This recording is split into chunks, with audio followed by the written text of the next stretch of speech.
shed.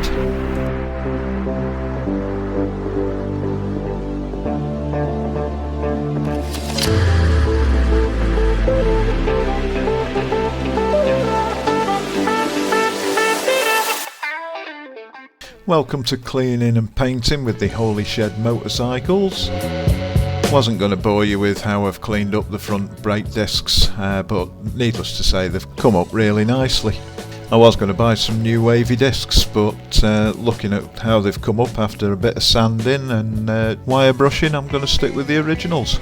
Well, I've started ticking things off my list now, which is quite nice. I've still got a bit to go and still got a few quid to spend, but it looks like we're on the right path.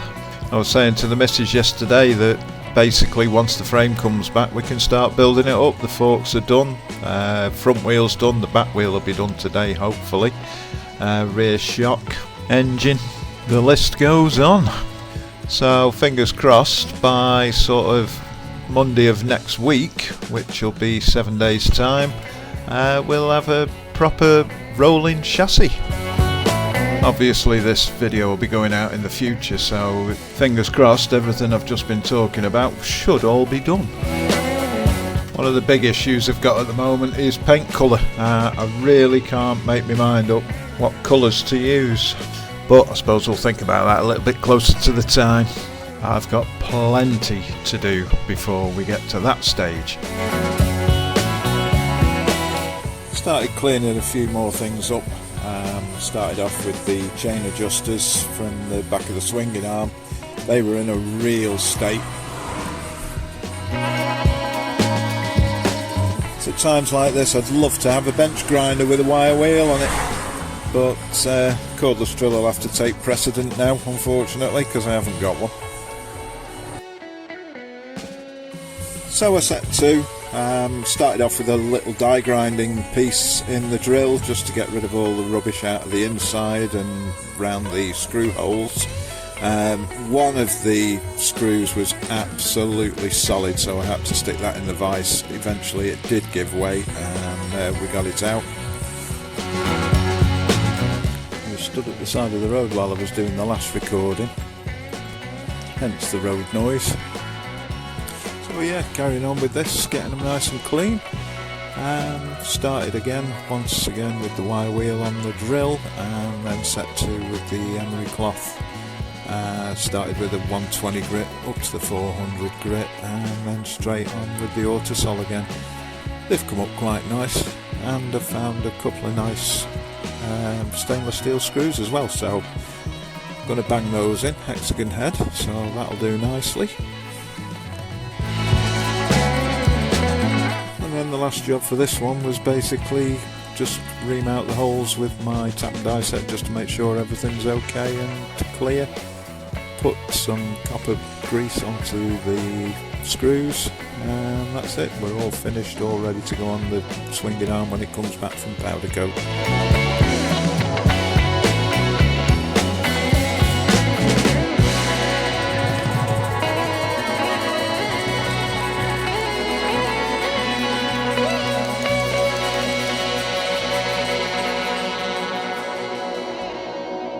Well, my eBay bargains turned up. Not bad for £9 to be perfectly honest.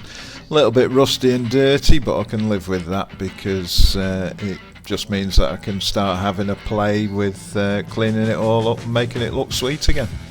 I've read up on Google, whether it's true or not, I don't know, but most motorcycle discs are made out of stainless steel. So I'm not going to do any painting on them. I'm going to leave them as just polished up steel.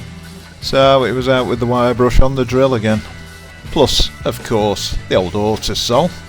Not too worried about the friction area because obviously the pads will clean that up when I use it. So I've concentrated on the centre of the disc.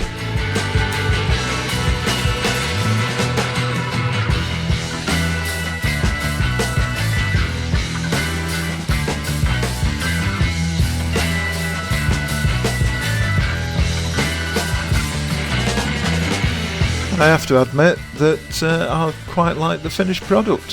Fitted it onto the back wheel and it looks really nice. Now, being a hoarder, once again, looks as though it may have come in handy. These levers were actually fitted to the blue SV650 that I used to have years ago, and I took them off because I don't like anodised levers or anodised anything really on a motorbike. I think it makes it look cheap and cheesy, but that's just personal preference. So they got removed and chucked on a shelf as usual. So I thought to myself, well, let's just see if they'll clean up, maybe even polish them up, make them look a little bit better than anodised blue. So as I've said previously, I haven't got a bench grinder, so I started doing the first one by hand, which took me ages. So if you can't afford, you improvise. Drill in the vise, wire brush in the drill, job done. Hey presto, one bench mounted wire wheel. And boy has it made the job a lot easier. Now I've gone to all this trouble doing this. They have polished up, they look pretty good, but I'm still wondering whether to fit them to the bike. Can't wait until my frame comes back and I can start building this thing up. Then I can take a few minutes, step back, look at it, give myself a few more ideas on what to do. But suffice to say, for the time being, had a day off, so I thought, well, why not? So I carried on, set up my new bench polisher and continued to polish them both up just to see what they'd look like once they're finished.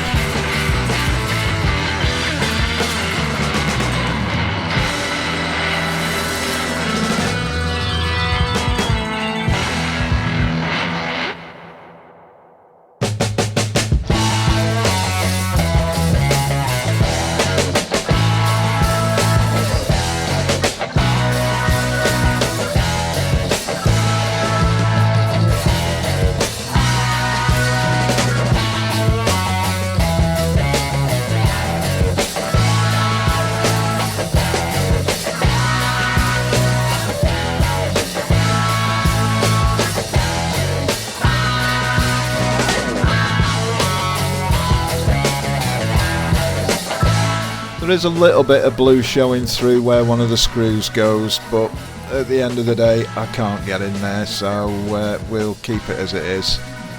I must admit, I've got a feeling that they won't go on the bike anyway, but there's nothing more therapeutic, in my eyes obviously, than taking something that's a bit naff and polishing it up and making it look nice and shiny. It also gives you a bit of time to think on what it'll look like in your head. Whether that vision actually comes true in real life is another thing, but a few ideas just float around your head while you're polishing away. Right, next on the list were the yokes, or triples if you're in America. These again weren't in bad condition, to be perfectly honest. I did notice a couple of little hammer marks on one side, so took the file and just cleaned that off a little bit before I started giving them a bit of polish and paint.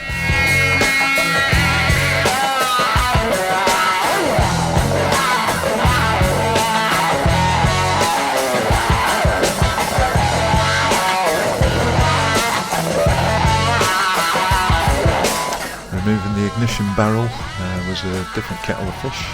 Realised that it had the special Torx fittings where they have a little pin in the middle of the head, so that you need a special tool to take them out. Luckily, Aldi came to the rescue. I bought this set of Torx keys quite a few years ago, and being honest again, I haven't really used them, but they've come in handy this time.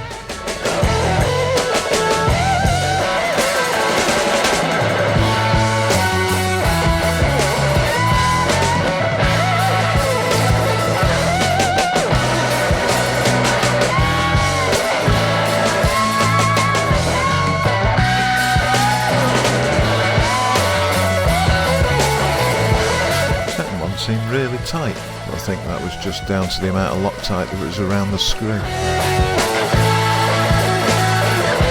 But eventually we got the screw out, and then we could start cleaning it all up and making it look something like.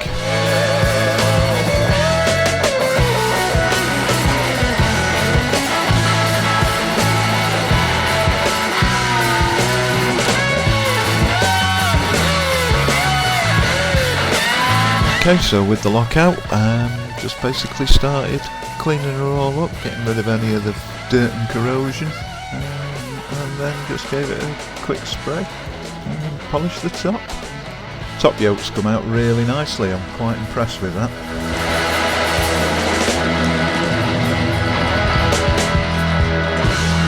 Time to put the ignition back in, so got some thread lock, coated both the screws and put them back in, tightened them up.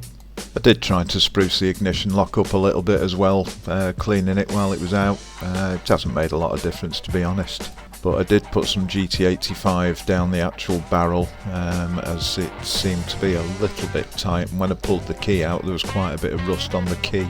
So fingers crossed this will sort the problem out and I won't be snapping keys again.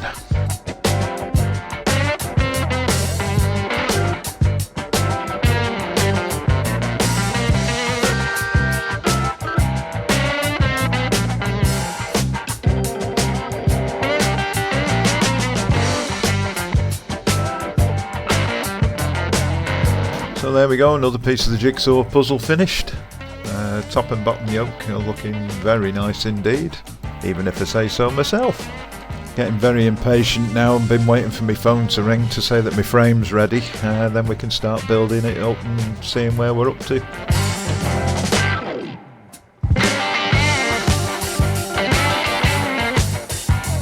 Last job for this video was the side stand. Again, saying it had been left out in the elements for 6 years, it wasn't actually in too bad a condition.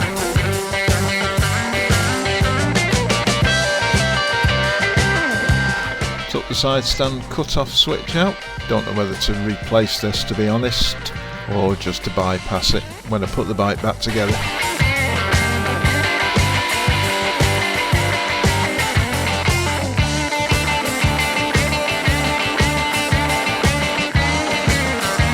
Now, the bolt that was holding the side stand onto the actual bracket itself looked extremely rusty.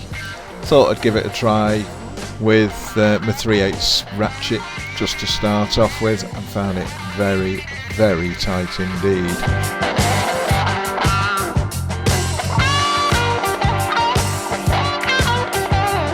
So, I then thought I'll use my big breaker bar, that normally sorts everything out.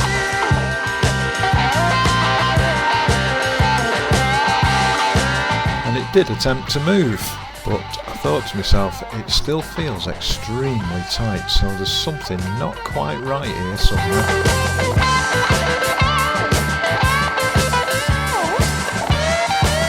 Time to put the inspector gadget hat on, have a nosy. So I took the side stand out of the vise, turned it over, and there's a nut actually on the other side locking the bolt into place.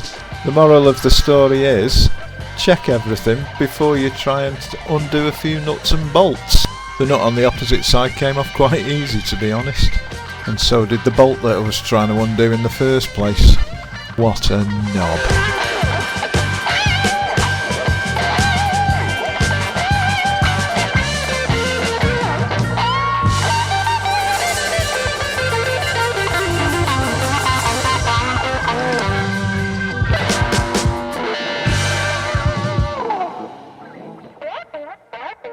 Time to crack on with the cleaning. So back on with my bench wire brush and start to get rid of all the rust off the bracket.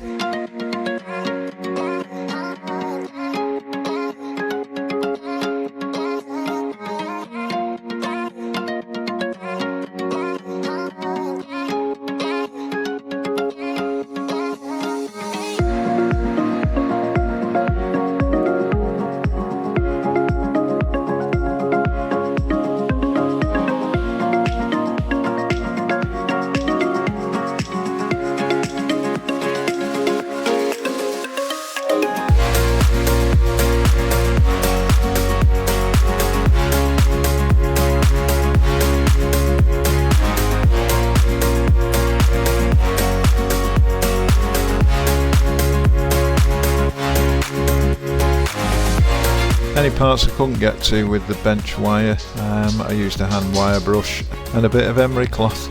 Put it on a hanger and sprayed a bit of primer over it, and then started on the side stand while I was waiting for the primer to dry on the bracket. I decided to sand the side stand by hand. I'm a poet and I didn't even know it, as there wasn't a lot of rust on it, to be honest. And once that was done, it was basically hang that up on a hanger, spray some primer, simmer for 15-20 minutes, then throw a bit of top coat on it.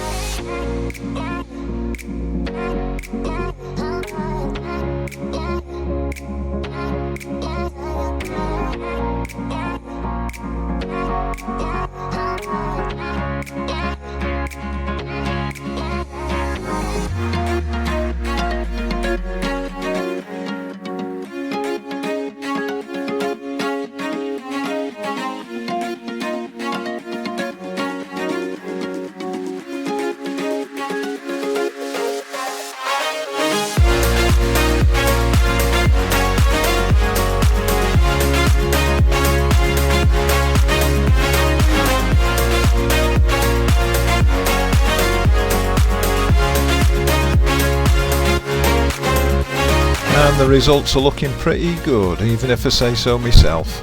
I'll do a couple of coats of lacquer in the morning once it's all dry, and then put it all back together again. So that's the end of another enthralling episode of the SV650 Rebuild. Thanks for listening, thanks for watching, and hopefully we'll have my frame back. See you on the next instalment.